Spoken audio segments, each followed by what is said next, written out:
Welcome to another episode of Golden Nuggets Tea and Tales Season 2, powered by Husby, served today by Stephen Leckie. Stephen, in another episode, you told us what your biggest regret in your real estate career was. So hop on over to the other episode to find that out. Right. But at the same time, we also want to know, because you are one of the OGs of real estate in Dubai, what's the one thing you wish you knew before you embarked on your real estate career?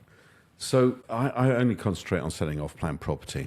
So I don't do resales. I don't really understand resale. I mean, I understand how they're done, etc. I wouldn't be able to do one because of all the documentation, etc. And I'm not very familiar with, I certainly don't really like showing people around and them saying, well, the kitchen's the wrong colour, and I'm thinking, wrap it and then it'll be fine. It's the house. It's a great deal, etc. That's what I think. So you're a desk No, phone, I love going out with clients and showing them the different areas and explaining all the pros and cons of different areas and who's living there, what rents you're going to get.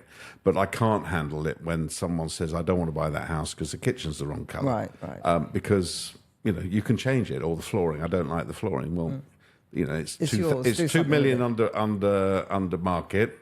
It's a great deal. That's the way I've got a mathematical head on my head. So it's all about returns and yields, etc. Now, to get to what I would like, I mean, I think I work with developers. That's my job. I either work with clients or I'm working with developers. I'm the middleman, and I work purely for my clients. And I think very early on in my career, I was kind of looking at the commissions. I was thinking about, how much money I could earn out of this deal. I wanted to get the deal across the line, etc. So I was not necessarily, I was maybe 50-50. Client-focused, commission or the deal focused. I want to get the deal. It wasn't so much about the amount of commission. It was much more about, I want to get the deal across. And so I'm kind of looking at it from the developer's point of view. I think, nowadays, I'm purely client-based. I'm client-focused. I think they have them in America, buyer's agents. Yes. I'm considering myself as a buyer's agent. And I think what I should have done right from the beginning is act completely as a buyer's agent. But at the same time, I should have been nicer than I am to developers. Because what I've found is there's a lot of people who were maybe in sales when I was dealing with them, and now they're running the companies. And had I, there's still a few that I get on with, but I didn't necessarily have as much respect as I probably should. And I had some arguments because I was fighting for my clients. Right. But some of these guys are now like really high up in developers' offices. And I think I should have been a bit nicer to them, really. Because you could have been. Because now I could have knocked on the door and said, hey, Fred. Remember me, we used to do a lot of business together. I need help. My client wants this unit. Can you get it for me, etc.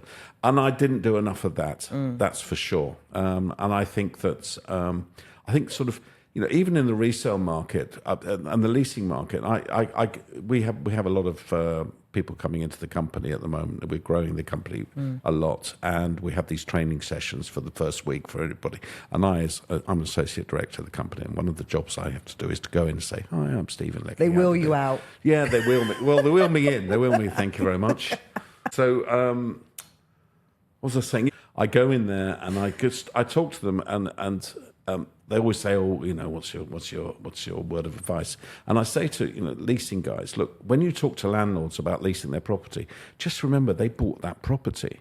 At some point, they might buy another one. So work on that. And your tenants, they might be renting today, but they're going to be buyers in the future. Keep those relationships. Don't just say hi and goodbye, get it. Really look after those clients.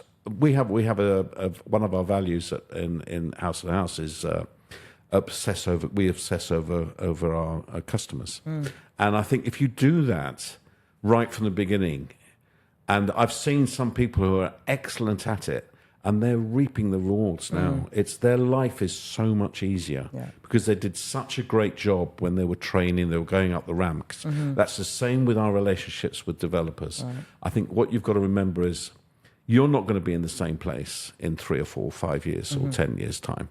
I personally am in the same place as I was 10 years or 20 years ago. I'm still in sales. I've got no aspirations to be a company owner or to be anything more than just a real estate agent. But there are many people out there who probably have more ambition than I do, and maybe have this sort of head on there that they want to, create a real estate company or whatever it might be, or get to be very senior within a developer's office. And I just remember that, we're small now, we're going to be bigger, we're going to get bigger, we're going to be around a bit longer, etc. And just treat those people really nicely. And I'm not sure that I've done that throughout my career. You sound like you might have even been a bit of a pest to some of these. Look, when I see that my clients are being misled by anybody, but especially by developers, and they say, look, this is the best unit, or this is all we've got left, etc. Yeah, I get angry. I get really angry. And when they say stupid things like, look, you need to pay right now, and otherwise you're going to lose it, and things like that. Yeah, I get upset because I think about the client all the time, and you can't, there are some clients that you need to put pressure on to actually for them to make a decision. Otherwise, they'll never make a decision. But I think most people need time. It's a big purchase.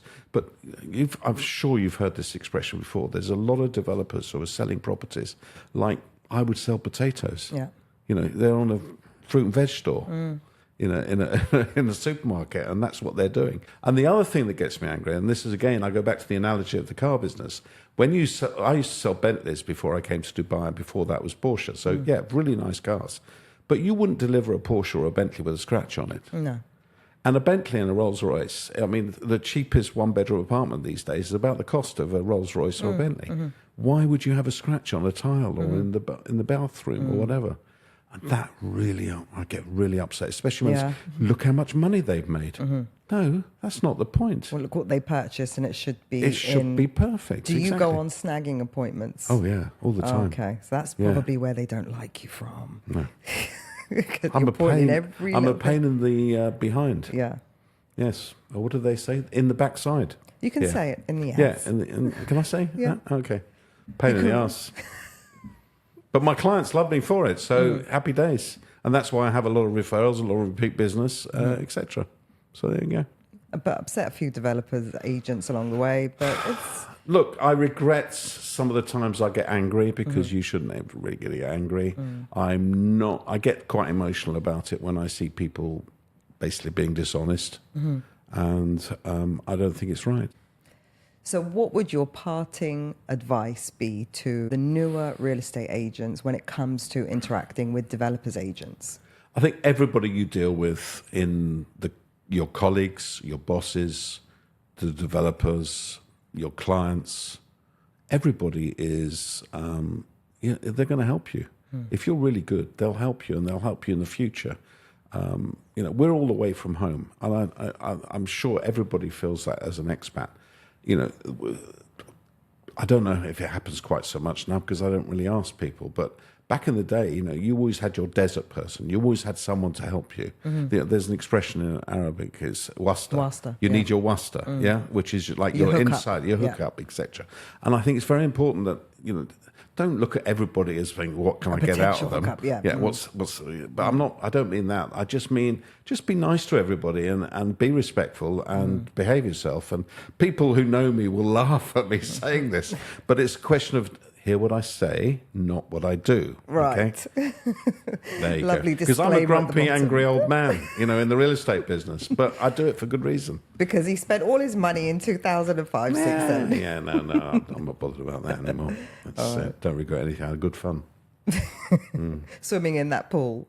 No, it wasn't that big. More of a hot tub or something. Yeah. All right. Thank you very much for that. That was brilliant. Good.